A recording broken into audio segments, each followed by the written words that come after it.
bebop bluegrass licks out of E. Here we go.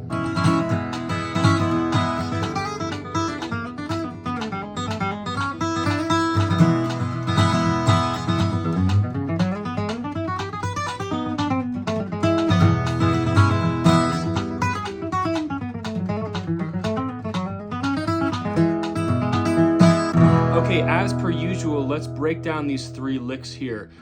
E position, a little bit different for bluegrass. I know a lot of you might be saying, well, what's the difference? E, G, C, D. In bluegrass, it really does make a difference. Take that from somebody who plays without a capo, plays other genres, plays jazz without a capo.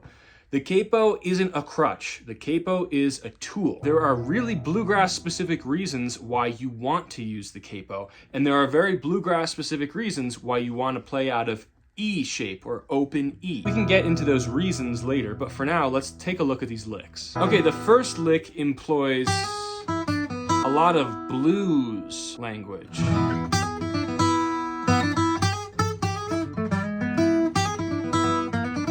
A lot of blues guitar is played out of E, and you might recognize some of this language that I'm integrating into a bluegrass scenario, which is a lot blues-based. Let's get that first lick nice and slow. 1, 2, 3, 4, 1, 2, 3, 4.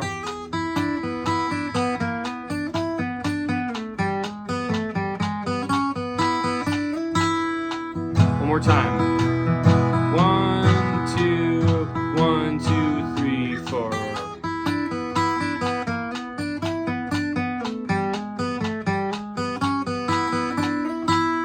Okay, you can kind of rip that lick at any point. Let's take lick number 2, which implies a little bit of a 5 chord, that B chord, B7. And I use some of this kind of like jazz altered language.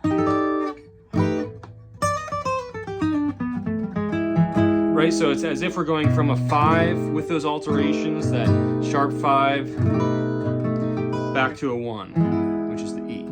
Let's get this nice and slow for you. 1, 2, 1, 2, 3, 4.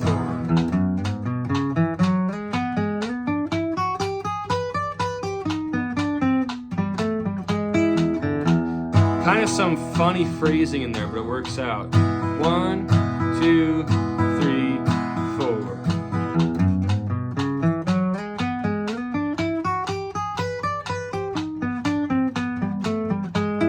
Kind of turns itself around on its head there. Make note that there are some big slides here. I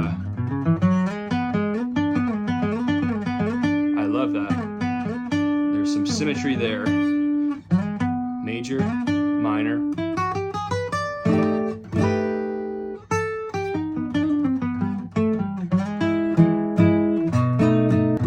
That 5 chord, that dominant 7th chord with the alterations.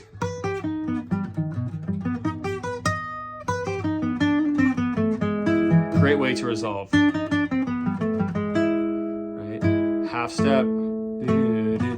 A great way to resolve licks from a 5 chord to a 1 chord is by using the 7th, the dominant 7th degree of that 5. In this case is that A note, B7 right here on the 7th fret.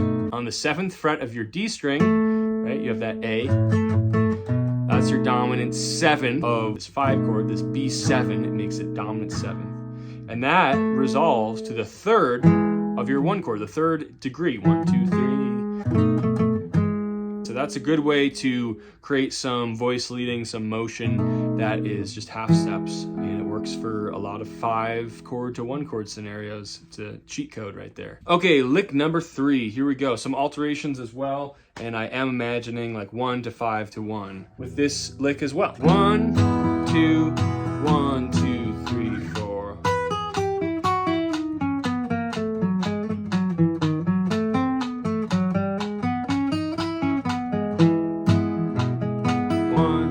Two, 1, 2, 3, 4.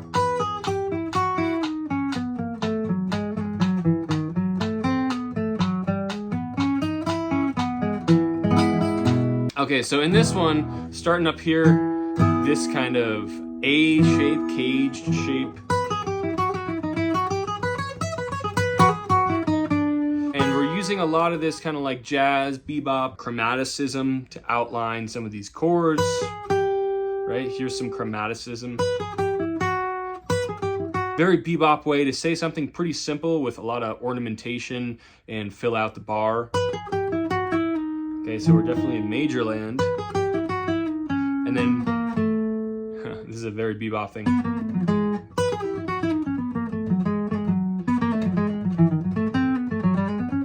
And then we kind of have this diminished lick,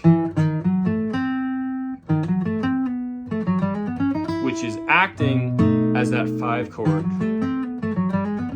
resolving to the 1. And then there's that 7th to the 3rd degree of your 1, right? It has that sound again.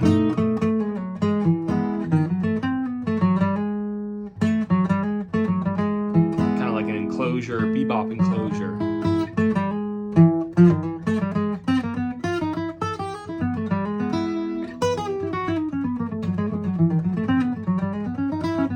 Yeah, there you go, some bebop ideas. If you ever want to go any further with me and kind of personalize some of this stuff, check out Alex's Acoustic Club. It's my membership site where we basically talk about bluegrass, bebop bluegrass, flat picking 24/7 and help each other out.